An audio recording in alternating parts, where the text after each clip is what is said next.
Hello बच्चों, good morning. इसके पिछले क्लास में बेटा आप लोगों ने वाइल लूप का यूज करके और फार लूप का यूज करके 1 से 10 तक के नंबर को प्रिंट किया था। आज का टॉपिक है बेटा, कोई भी हम नंबर दें तो उस नंबर का टेबल प्रिंट करके दें। A program to print a table of a given number using for loop. कोई भी नंबर हम चाह रहे हैं दे, सपोज़ मान लीजिए 2 नंबर ही, तो उस नंबर का टेबल प्रिंट करके दे। तो हमने डेटा टाइप डिक्लेयर किया है यहाँ इंटीजर। इंटीजर में आई हमने एक वेरिएबल लिया है, ओके। इसके बाद से फंक्शन का यूज किया है CLR SCR स्क्रीन को क्लियर करने के लिए। स्क्रीन को क्लियर क्यों करते हैं? क्योंकि इसके जो भी प्रोग्राम हम रन कराएंगे तो इसके पिछला जो प्रोग्राम होगा उसका आउटपुट स्क्रीन पर शो ना करे। स्क्रीन को क्लियर कर दे तो जब प्रोग्राम को हम कंपाइल करके रन कराएंगे तो जो करंट प्रोग्राम का आउटपुट हो केवल वही शो करे, ओके। अब देख लेते हैं बेटा सबसे पहले कि इस प्रोग्राम का लॉजिक क्या है। कोई भी नंबर दें तो उसका टेबल प्रिंट करे। तो प्रोग्राम का लॉजिक ये है, फार लूप का आप लोग यूज़ किए हैं। तो फार लूप में क्या है, i = 1, यहाँ से इनिशियलाइजेशन है। i की वैल्यू कितनी, i को कितनी वैल्यू दी गई है 1, और यहाँ कंडीशन है i <= 10।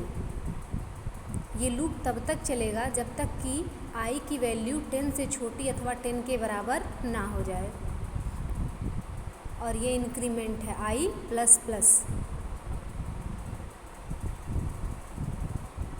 तो अब देखिए कंपाइलर यहाँ पहले इसकी i की वैल्यू चेक करता है। i की वैल्यू कितनी है 1। अब यहाँ से कंडीशन चेक करेगा i <= 10। कंडीशन सही है क्योंकि 10 से i क्या है, छोटा है। जब यहाँ चेक करेगा ये इनिशियलाइजेशन यानी प्रारंभिक मान चेक करने के बाद यहाँ कंडीशन चेक कर लेगा। जब कंडीशन सही होता है बेटा तब स्टेटमेंट को वो फॉलो करता है।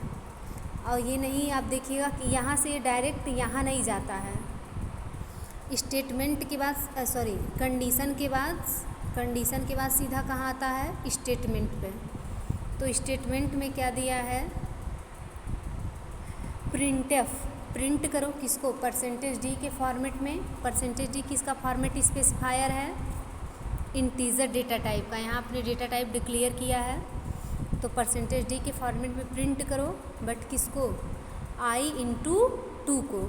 तो i की वैल्यू कितनी है, i की वैल्यू है 1, और 2 से इंटू करेंगे तो i × 2 = 2 होगा।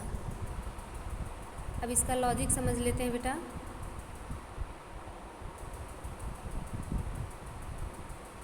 इसका लॉजिक देखिए ये है, i की जो वैल्यू है ये बार बार क्या होती है, चेंज होती है। क्योंकि यहाँ से कंडीशन को चेक करता है, कंडीशन को चेक करने के बाद स्टेटमेंट को फॉलो करता है। स्टेटमेंट को फॉलो करने के बाद यहाँ i++, हमने इसके पहले भी आपको बताया है कि 2+ का मतलब होता है 1 ऐड होना। ये इंक्रीमेंट ऑपरेटर है। 2+ का मतलब होता है 1 ऐड होना। यहाँ से 1 ऐड होगा तो i की वैल्यू इसके पहले 1 थी, अब i की वैल्यू हो जाएगी 2। फिर यहाँ कंडीशन चेक करेगा, कंडीशन सही है, फिर स्टेटमेंट को फॉलो करेगा। फिर यहाँ से जब स्टेटमेंट को फॉलो करेगा, जो भी रहेगा प्रिंट करेगा, उसके बाद से फिर यहाँ आएगा। तो फिर यहाँ i की वैल्यू कितनी है, i++ 2 है, तो अब i की वैल्यू कितनी हो जाएगी, 3। ये आप पिछले प्रोग्राम में भी पढ़े थे बेटा। तो यहाँ क्या है, यानी हर बार जो वैल्यू चेंज हो रही है वो किसकी चेंज हो रही है, i की। तो फर्स्ट टाइम में i की वैल्यू कितनी हम दिए हैं 1, सेकेंड टाइम में i की वैल्यू हो गई 2, और उसके नेक्स्ट टाइम में i की वैल्यू हो गई 3, उस नेक्स्ट टाइम उसके अगले बाद हो गई i की वैल्यू 4। यानी i की वैल्यू क्या होती है, हर बार i में 1 ऐड होता जाता है। अब ये आप सोच रहे होंगे कि ये 10 तक ही क्यों गया है, क्योंकि हमने यहाँ कंडीशन दिया है i less than or equal to 10। ये लूप तब तक चलेगा जब तक कि i की वैल्यू 10 से छोटी अथवा 10 के बराबर ना हो। तो जो 10 है ये क्या है, 10 से छोटा तो नहीं है लेकिन 10 के बराबर है। और जैसे ही 11 होता है तो ये क्या हो जाता है, ये कंडीशन फॉल्स हो जाता है। ना तो ये 10 से छोटा है ना तो 10 के बराबर है, 10 से बड़ा हो जाता है, तो कंडीशन फॉल्स हो जाता है और हम लूप के बाहर आ जाते हैं। तो इसका लॉजिक ये है बेटा कि हर बार i की वैल्यू चेंज होती है और जो जिससे हमको इनटू करना है, जो भी नंबर दिए गए वो नंबर सेम वही रहता है। तो देखिए क्या है, 1 into 2 equal 2, 2 into 2 equal 4, 3 into 2 equal 6। इस तरह से टेबल प्रिंट होता है। अब देखिए बेटा यहाँ से क्या है, i इक्वल 1 और कंडीशन क्या है, i less than or equal to 10। Condition यहाँ से स्टेटमेंट को फॉलो करेगा।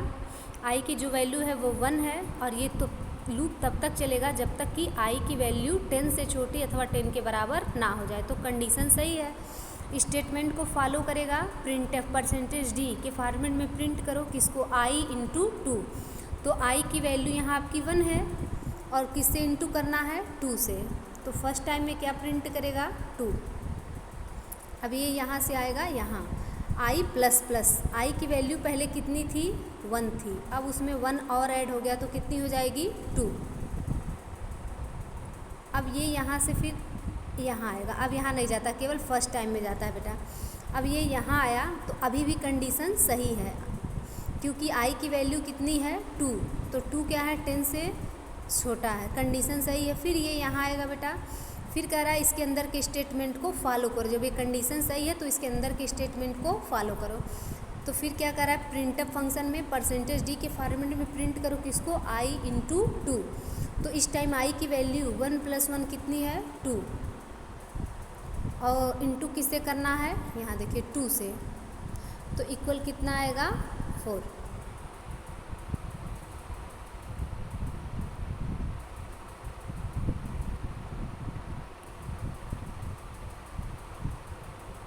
इस तरह से बेटा ये लूप तब तक चलेगा जब तक कि i की वैल्यू 11 ना हो जाए। जैसे ही 11 होगा तो ये कंडीशन हो जाएगा फॉल्स और हम आ जाएंगे लूप से बाहर। ओके, और लूप से बाहर आ जाएंगे तो ये गेट ch फंक्शन का यूज़ हमने पहले भी बताया है कि स्क्रीन को होल्ड करने के लिए करते हैं। और ये आपका हो गया क्लोजिंग ब्रैकेट। इसके बाद से प्रोग्राम को सेव करेंगे, सेव करने के बाद कंपाइल करेंगे, कंपाइल करने के बाद रन करेंगे। तो ये हमारा जो आउटपुट है ये इस नंबर को स्क्रीन पर प्रिंट करके देगा। ओके, और दूसरी बात यह है बेटा कि अगर 2 के जगह अगर इस प्रोग्राम को हम रन करते हैं, एक बार नहीं, 2 बार नहीं, जितनी भी बार रन करेंगे तो ये किस नंबर का टेबल प्रिंट करेगा, 2 नंबर का। तो हम ये चाहते हैं कि हम हर बार अलग अलग नंबर दें और अलग अलग नंबर का टेबल प्रिंट करें। तो इसके लिए आपको क्या करना होगा, यहाँ i इंटू 2 की जगह यहाँ क्या लिखेंगे, i इंटू नंबर। क्या लिखेंगे, i इंटू नंबर। जब i इंटू नंबर होगा तो वैल्यू किसकी चेंज होगी i की।